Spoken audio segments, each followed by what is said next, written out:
All right, this is a good one. I see a lot of people get confused with this topic, and I do get asked a lot of questions at the gym and whatnot. And the question is obviously when to rest and how to know when to rest and how long I should rest for. And so the short answer is to listen to your body, and I'll explain what this means now. So you need to listen to your body. And so what this means is so the way I train, I'll start off by this. The way I train is I don't actually have set days for each workout, which is very contradictory to everyone else I know. Literally, even high performing like people that have been going to the gym for a long time, a lot of them have set days, and that works for them. But the reason why I don't have set days is because I need to listen to my body, and this is what's helped me not get any injuries. Because if a certain body part is feeling achy or sore or tight, I won't train it. I won't push through the pain.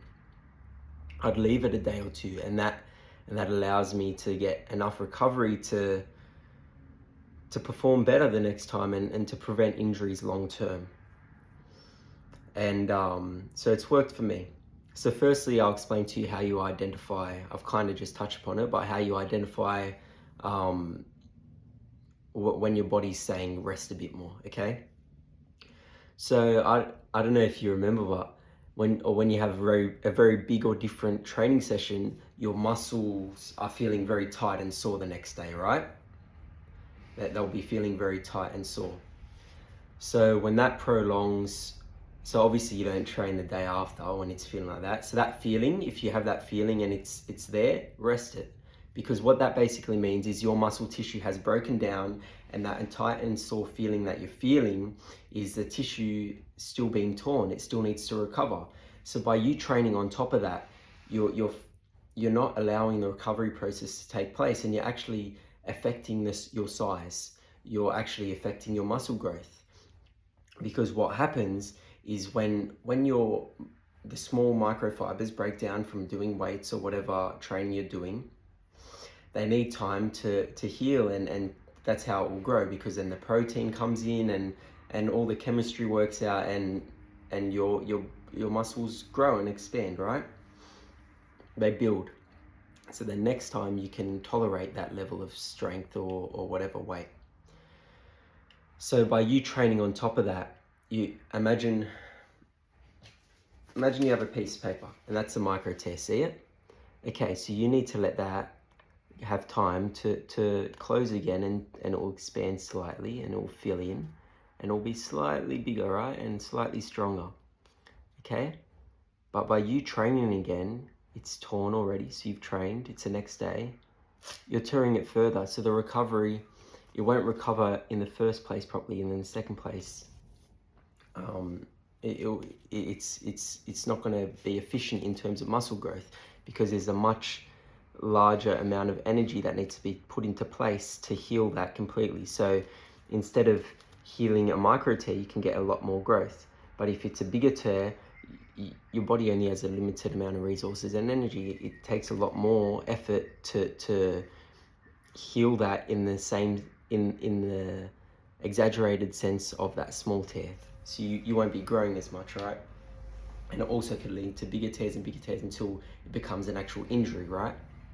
So I hope you understand that. If you're feeling that, just let it rest. And another tip, have hydrolyte. I don't know if you know anything with electrolytes, so even certain salts. Well, that's what electrolytes is, like magnesium and certain salts that actually help your body stay hydrated, and that actually helps your body break down, I think it's lactic acid and certain things to help your recovery process more, which will be very helpful. So even if you do that before training, that's a great tactic actually, to not have as much pain after, because your body's able to more efficiently heal itself. So that's the first case. So yeah, if you're feeling that, just leave it another day, train another muscle group, and that's what I do. So if I trained chest 2 days ago and say I'm set to, so I train each muscle group twice a week, right? Say I trained chest 2 days ago, and now I've done back, I've done legs because I do push-pull legs. Now would be time again to do chest approximately, but it's feeling really tight and really sore. I'll be like, okay, does my back still feel sore? No, my back feels fine, we'll train back instead. Or if I'll be like, oh, my back's sore, my legs are sore because I trained yesterday, I'll just have a rest day today. Or I'll just do whatever muscle group isn't sore. So say my shoulders aren't sore and I do chest, try, shoulders on a push day. Say I'll do shoulders and tries because my chest won't be activated, right?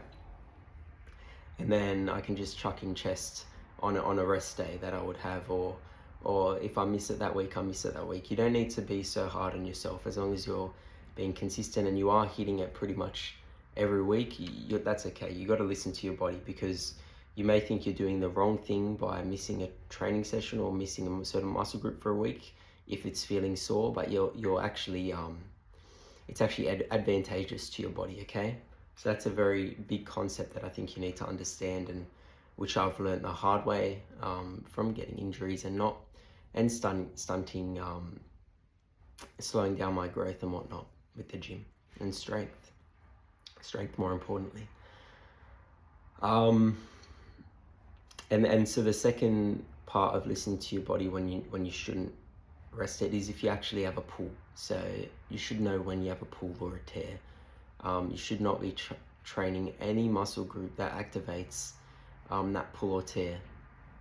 I actually pulled a muscle in my chest and I couldn't train it for like 2-3 months. And you may think that's extreme, but the problem is, by training a muscle after it's been injured and doing that, which is what I did with my chest at the start, is it just prolongs it and makes it worse. So what do you rather? Do you rather miss 2 weeks, 3 weeks, or do you rather miss 2 months to 3 months, 4 months?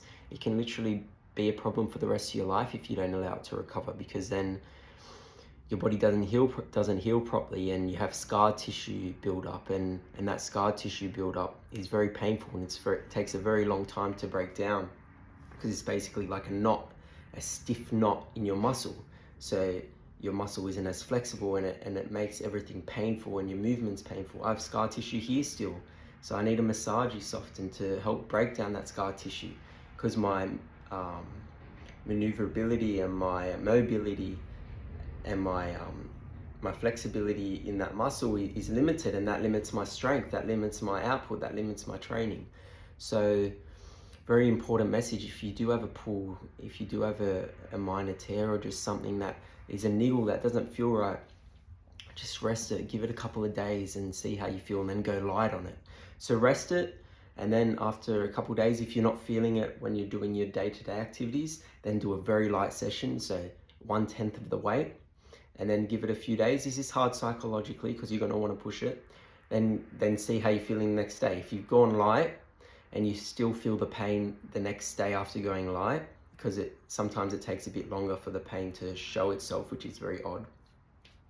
If you're still feeling it, leave it a couple more days until you don't feel it anymore, and then go light again and see how you're feeling next day. Until you get to the point where you feel good the next day, then you go medium weight next time, and then you can get back to your normal weight. It's just a cycle. It takes patience, it takes time, but anything great takes time and patience, and you got to remember your body's a machine. You need to take care of it, and you need to think long term. You can't think in terms of weeks or months. You need to think in terms of years. Do you want to be training and improving for the next 2 years or 2 months, or do you want to be training and improving for the next 20 years, 10 years? Because all the people with great physiques have been doing this for a very long time, and it takes time, it takes effort, and it takes listening to your body. Because if you don't listen to your body, injuries are going to happen, and you're going to be stunting your growth, and you're going to be stopping yourself from training for a much longer time, which will affect you greatly. And it's not thinking smart. So yeah, and that's why I don't have a set routine, because I just make sure I try to hit that muscle group 1 to 2 times a week, usually 2-2-2, because I train 6 days, but you don't need to do that. You can do 2-2-1, so one muscle group twice, So have a focal muscle group that you want to grow in this period. Focus on that. Make sure you hit that twice a week. So right now it's my legs. I'm trying to hit that twice a week, and if I miss chest once and I only do it once, that's okay, because I know I'm maintaining growth. There's a Huberman podcast that tells you the amount of reps. I think it's 80 reps that you need to do on a certain muscle group to maintain growth a week or something like that. Or no, to gain growth. I can't remember the exact amount, but if you're basically doing that muscle group once a week, you can maintain growth quite easily. So that's another little tactic you can use, but my preferred output would be 6 days a week, 2-2-2. But that's me, right? Not a lot of people may like that. I enjoy going to the gym. I have a passion for it. So yeah, I'm actually going there after this. So yeah, I hope this outlines the basics, and if I didn't explain anything properly or you want a further understanding, just leave a comment. I'm going to try to put in a bit more effort towards this. I wanted to thank the people that do watch every video. It means a lot to me, and your support is what keeps me driven and going. It's a pretty fun game to play, this stuff, so thank you. I'll do a shout out sometimes to the names, because I can't remember the usernames deeply because they're very long, but you know who you are, so thank you.